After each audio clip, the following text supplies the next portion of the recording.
पुस्तक का नाम महारानी अहिल्याबाई होलकर। लेखक पंडित श्रीराम शर्मा आचार्य। ऑडियो 5। महाराज मल्हार राव की मृत्यु के बाद उनका देवता मालीराव गद्दी पर बैठा, किंतु वह बड़ा बिलासी, क्रूर तथा स्वार्थी था। प्रजा का शोषण और उस पर अत्याचार करना उसका स्वभाव बन गया था। अहिल्याबाई को अपने पुत्र के इस कार्य पर बड़ा दुख होता था। उनकी हार्दिक इच्छा थी कि मालीराव को गद्दी से उतारकर किसी योग्य तथा उपयुक्त व्यक्ति को राजा बनाया जाए। सच्चे सूर व्यक्ति कर्म के विषय में अपने पराय का पक्ष विपक्ष नहीं करते। वे लोकरंजन की दृष्टि से पराकाष्ठा तक न्याय तथा नियमशील रहा करते हैं। आत्मा छोड़ने पर भी अहिल्याबाई अपकर्मों के कारण मालीराव से असंतुष्ट थीं। प्रजा के हित में वे उसे अधिकारच्युत कर देने पर विचार कर रही थी कि तब तक इंदौर की गद्दी खाली हो गई। केवल 9 महीने प्रजा का पीड़न करने के बाद मालीराव की मृत्यु हो गई। विषय विलासी और अत्याचारी का अल्पायु होना कोई अस्वाभाविक आश्चर्य का विषय नहीं है। इस प्रकार के अपुरुष आत्मघातियों की गणना में ही आते हैं, जो किसी समय भी अपने जीवन के अकाल समापन को प्राप्त हो जाते हैं। आगे कोई उत्तराधिकारी अथवा उपाय न होने से इंदौर की बागडोर अहिल्याबाई ने अपने हाथों में ले ली और गंगाधर नामक एक व्यक्ति को मंत्री बनाकर प्रजा की सेवा करने लगी। किंतु अहिल्याबाई का विश्वास पात्र अभागा गंगाधर बड़ा स्वार्थी और राज्य लोलुप निकला। अवसर न होने पर किसी का अस्वार्थी अथवा ईमानदार बना रहना कोई बड़ी बात नहीं है। विशेषता तो तब है जब अवसर हाथ आने पर भी निस्वार्थ तथा ईमानदार बना रहा जाए। इसी में सच्चे चरित्र और सच्ची मानवता का मूल्यांकन निहित है। गंगाधर राव ने अहिल्याबाई को किसी बच्चे को गोद लेने और राज्य सत्ता उसके अधिकार में सौंपकर भगवत भजन करने का परामर्श दिया। दूरदर्शिनी अहिल्याबाई वैसे तो भले ही उसके इस सददर्शी परामर्श को मान लेती, किंतु उन्होंने गंगाधर राव के परामर्श के पीछे छिपी स्वार्थपूर्ण दुरभिसंधि को पहचान लिया था। उन्होंने अपना साहस संभाला और गंगाधर राव का प्रस्ताव कठोरतापूर्वक अस्वीकृत कर दिया।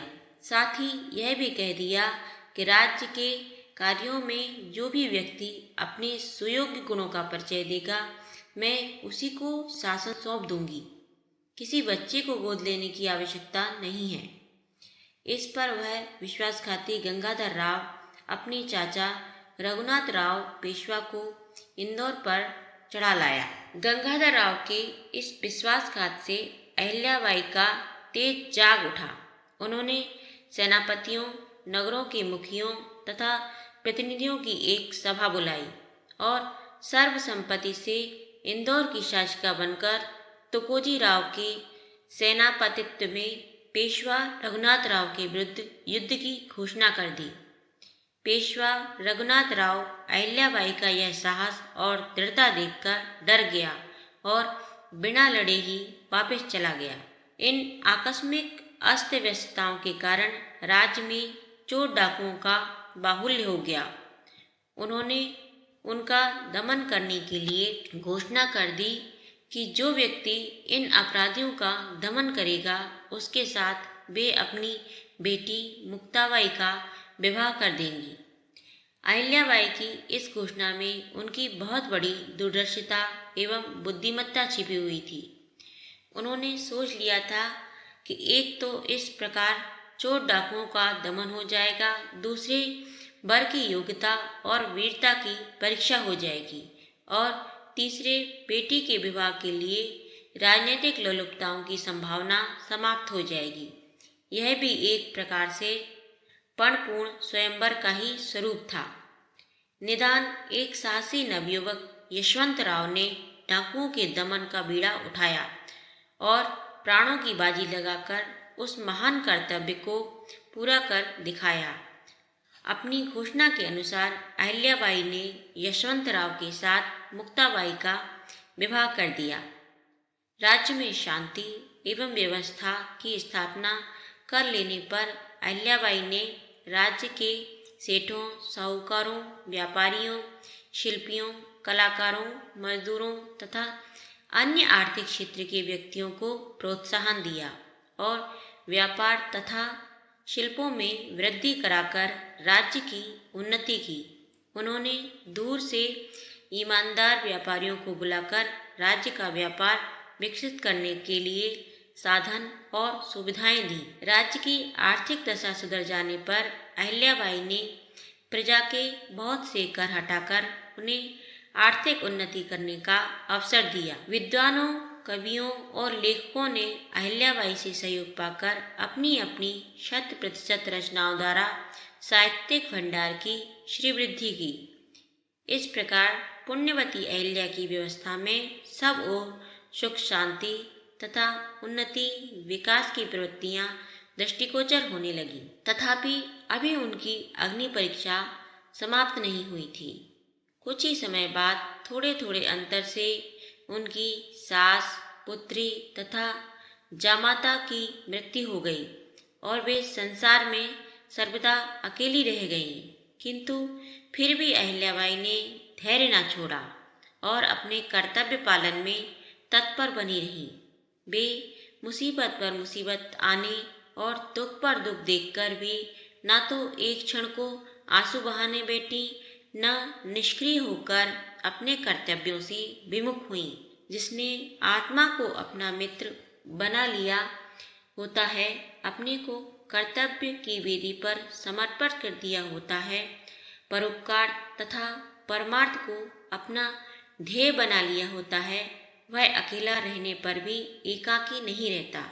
पुण्य उसके सहचर होते हैं और परमात्मा उसकी रक्षा किया करता है। विधि विधान के वशवर्ती शासन का जो उत्तरदायित्व अहिल्याबाई पर आ गया था, यद्यपि वह असंख्यों जटिलताओं और आशंकाओं से भरा हुआ था, तथापि उन्होंने उसे उत्साह, साहस और आत्मविश्वास के बल पर वहन किया। उन्होंने चारों ओर से अपने आप को समेटकर प्रजा की भलाई तथा उन्नति में लगा दिया।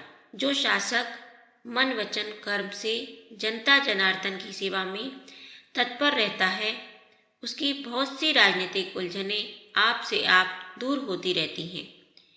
महारानी अहिल्याबाई ने प्रजा की सेवा ही अपना ध्येय बना लिया और उसी में तन मन से जुट गई। संसार के सत्यों तथा आध्यात्मिक विकास ने यद्यपि अहिल्याबाई को बड़ी सीमा तक विरक्त बना दिया था, तथापि वे अनासक्त भाव से अपने सारे कर्म और कर्तव्य करती रहीं।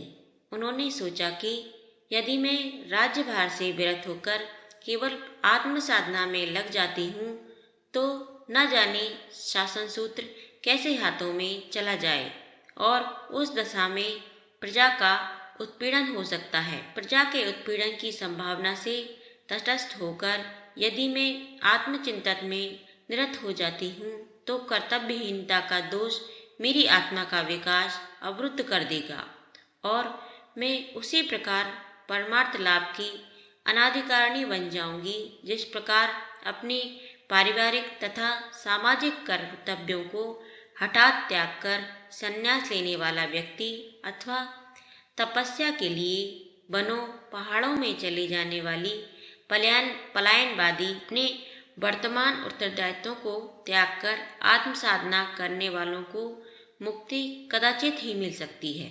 इसके विपरीत जो गीता के अनुसार अनासक्त भाव से अपने कर्तव्यों का पूर्ण रूपेण श्रद्धा के साथ पालन करता रहता है और ऐसा करते हुए उसका शरीर छूट जाता है, तब भी वह मोक्ष का अधिकारी बन जाता है।